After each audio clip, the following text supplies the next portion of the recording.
غالب وہ معارف جو اس منبر سے بہت کم بیان ہوتے ہیں، ہمیں صرف انفارمیشن دی جاتی ہے، معرفت بہت کم دی جاتی ہے۔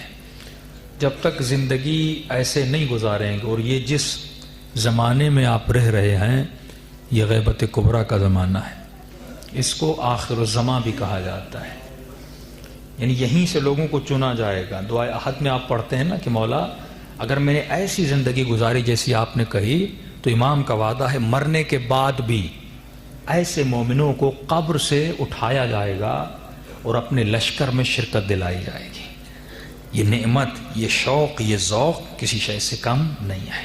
یہ مومن کتنا شوق رکھتا ہے کہ اپنے امام زمانہ کو دیکھے، یہ مومن کتنی کوشش کرتا ہے کہ ایک جھلک۔ دیکھیے کربلا جانا آسان ہے لیکن امام زمانہ کی زیارت کرنا مشکل ہے۔ ہاں، یہاں سے سامان سفر باندھ کے اتنا میلوں سفر کر کے کربلا تک جاتے ہو، لیکن عزیز اپنے گھر میں بیٹھتے ہوئے امام زمانہ کی زیارت یہیں پہ کر سکتے ہو، لیکن شرط یہ ہے کہ کردار ایسا ہو، رفتار ایسی ہو کہ تمہیں شاباش دنیا والے نہ دیں، شاباش امام زمانہ دیں کہ تم نے زندگی ایسی گزاری کہ جس زندگی پر زہرا فخر کریں۔ سید میر داماد جب گناہ سے بچے، لوگوں نے کہا کہ سید وہ کون سا خیال تھا جس نے تمہیں گناہ سے اور شہوت سے بچایا؟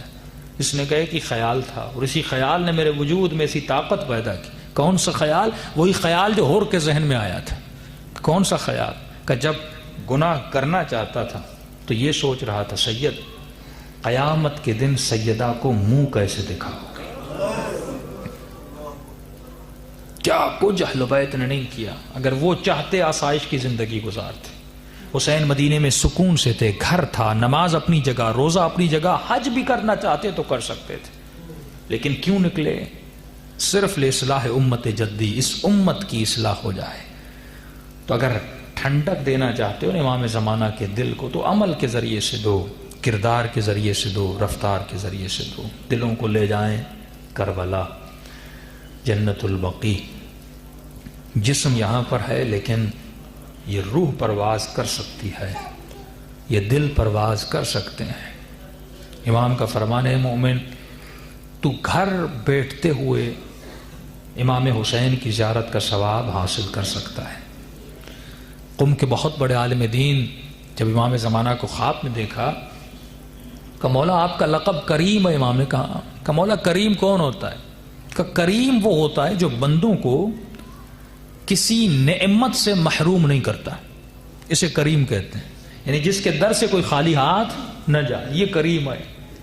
اس نے کہا مولا اگر جسارت نہ ہو ایک سوال کرنا چاہتا ہوں۔ ہاں، کہ آپ شیعوں کو کسی بھی نعمت سے محروم نہیں کرتے؟ نہیں۔ کسی بھی ثواب سے محروم نہیں کرتے؟ نہیں۔ کہ ہم قطعاً محروم نہیں کرتے۔ اس نے کہا مولا دل دکھا ہوا ہے، ایک سوال ہے کہ ہم شیعہ سیدہ کی قبر کی زیارت کا ثواب حاصل کرنا چاہتے ہیں، مرتے مر جاتے ہیں لیکن سیدہ کی قبر کی زیارت نہیں کر پاتے۔ تو یہ کیسے کریم ہیں جنہوں نے اپنوں کو سیدہ کی قبر کے ثواب سے محروم رکھا؟ ایک طرف آپ کہتے ہیں آپ کریم ہیں، اپنوں کو کسی ثواب سے محروم نہیں رکھتے۔ اتنا بڑا ثواب، زیارت سیدہ کی قبر کا ثواب کوئی کم ثواب نہیں ہے۔ بولا آپ نے تمام شیعوں کو محروم رکھا۔ امام فرماتے قبر کو چھپانا مصلحت تھی لیکن ہم نے تمہیں ثواب زیارت سے محروم نہیں رکھا۔ کہ مولا کیا مطلب؟ فرمایا جسے فاطمۃ الزہرا کی قبر کا ثواب لینا ہے وہ قم معصومہ کی زیارت کر کے حاصل کر لے۔ ہم نے کب تجھے محروم کیا؟ تو جب چاہے ثواب، یعنی دنیا سے جائے گا جتنی مرتبہ معصومہ قم کی تم نے زیارت کی، یہ سمجھو کہ تم نے فاطمۃ الزہرا کی قبر کی زیارت کی ہے، وہ ثواب تیرے نام اعمال میں لکھ لیا گیا۔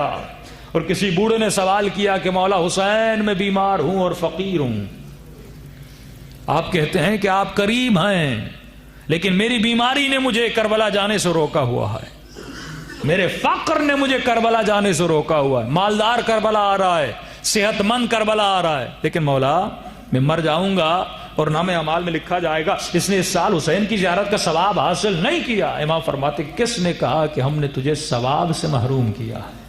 یہی تو معرفت کی بات ہے۔ تو گھر بیٹھے حسین کی زیارت کا ثواب لے سکتا ہے، تو گھر بیٹھے حاجی بن سکتا ہے؟ کہ مولا کیا مطلب؟ امام فرماتے دیکھو اگر واقعاً و حقیقتاً جسم میں طاقت نہیں ہے تو کربلا نہیں آ سکتا، واقعاً تو تنگ دست ہے، مال نہیں ہے، بھوک میں مر رہا ہے، تو کربلا پہ پیسہ خرچ کرنے کی طاقت نہیں رکھتا لیکن آنا چاہتا ہے، لیکن دل میں تمنا ہے میں کربلا جاؤں۔ اگر جسم کی ناتوانی نے روکا ہوا ہے، اگر فقر و فاقہ نے روکا ہوا ہے، تو امام فرماتے ایک راستہ ہمیں تم بتا رہے ہیں، تو گھر بیٹھے حسین کی زیارت کا ثواب حاصل کر سکتا ہے۔ اگر توانائی نہیں ہے، بیمار ہے، لیکن دل اچانک بھڑک اٹھتا ہے اور کہتا ہے مولا میں آپ کی زیارت کرنا چاہتا ہوں۔ بہت سارے مومنین ہیں اچانک رات کو اٹھتے ہیں اور دل تمنا کرتا ہے کہ میں حسین کی زیارت کر کے آؤں۔ امام فرماتے ایک سمپل سا کام ہے، کر لیا کر، نام اعمال میں لکھ لیا جائے گا یہ حسین کی زیارت کر کے دنیا سے چلا گیا۔ مولا کیا کروں؟ فرمایا جب میری زیارت کرنا چاہے اور بدن میں اور مال میں یہ طاقت نہ ہو کہ میری کربلا تک پہنچ سکے تو ایک کام کر لینا۔ مولا کیا کروں؟ فرمایا خلوص دل سے میری کربلا کی طرف رخ کرنا اور مجھ غریب حسین کو سلام دینا۔ یہ بات عجیب نہیں ہے؟ شہادت علی کی ہوتی ہے، آواز آتی ہے زیارت حسین کی پڑھ، شہادت حسن کی، لیکن کہتے ہیں زیارت حسین کی پڑھ۔ عید قربان آتی ہے، زیارت حسین کی پڑھ۔ عید فطر آتی ہے، زیارت حسین کی پڑھ۔ سیدہ کی شہادت کے دن آتے ہیں لیکن مستحب ہے کہ زیارت حسین کی پڑھ۔ کیوں اتنا حسین کی زیارت پڑھوں؟ کیونکہ حسین نے جگہ جگہ اس کو یاد کیا، تو خدا نے کہا تو اپنی خوشیوں میں، اپنے غم میں، میری ہر عبادت میں حسین کو یاد کرنا۔ کہ مولا سلام کروں ثواب مل جائے گا؟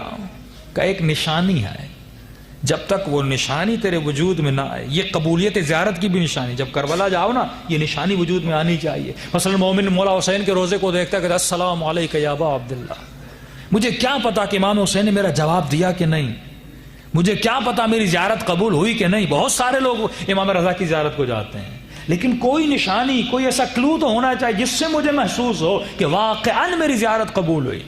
تو امام فرماتے ہیں سلام دینے کے بعد اگر یہ نشانی تیرے وجود میں آئے تو سمجھ جانا زیارت حسین کا ثواب لکھ لیا گیا۔ بولا کون سی نشانی؟ فرمایا جب مجھے سلام کرو تو سلام کرنے کے بعد دل کو ٹوٹنا چاہیے، اگر دل نہ ٹوٹے تو سمجھنا یہ زیارت قبول نہیں ہے۔ مولا پھر کیا ہو؟ فرمایا جب دل ٹوٹے تو نہ چاہتے ہوئے تیرے آنکھوں سے آنسو بہنے چاہیے، اور جب آنسو بہنے لگیں تو یہ سمجھنا اور جاننا یہ تیرے آنسو نہیں ہیں، یہ حسین نے تیرے سلام کا جواب دیا ہے۔ ایک مومن کہہ رہا تھا مولانا جب میں پہلی مرتبہ کربلا گیا تو میں نے کہا کیا احساس تھا، کیا فیل کر رہے تھے؟ کہ جب جیسے کربلا میں داخل ہوا کرونا نہیں آ رہا تھا، میں کہہ رہا تھا دل تو اتنا قسی ہے، حسین کی زیارت کو آیا پھر بھی رونا نہیں آ رہا۔ کہ میں بین الحرمین میں داخل ہوا، دیکھ رہا ہوں حسین کے گنبد کو، لیکن رونا نہیں آ رہا تھا۔ پھر اپنے دل کو کہہ رہا تھا اے دل، اس کا مطلب حسین نے زیارت کو قبول نہیں کیا۔ کہ حسین کے حرم میں داخل ہوا، رأس الحسین کے مقام پہ پہنچا، کہتے مولانا پتہ نہیں کیا ہوا، پورے سفر میں رونا نہیں آیا، بین الحرمین میں رونا نہیں آیا، لیکن جیسے رأس الحسین کو دیکھا دل ایسا ٹوٹا کہ اب میں اپنے ضبط میں نہیں تھا، یہ آنسو رکنے کا نام نہیں۔ میں نے کہا یہ وہی آنسو ہیں جو حسین نے کہا تھا یہ میرا جواب ہے۔ جب وہ جواب آتا ہے نا تو انسان کو خود بھی پتہ نہیں لگتا کہ میں کیوں رو رہا ہوں، یہ دل اپنے ضبط سے ٹوٹتا ہے۔ تو ایسے حسین کے ماننے والے ہو، ایسے کریم مولا کے ماننے والے ہو، آج دلوں کو کربلا لے جائیں، جنت البقیع لے جائیں، چند جملے سلام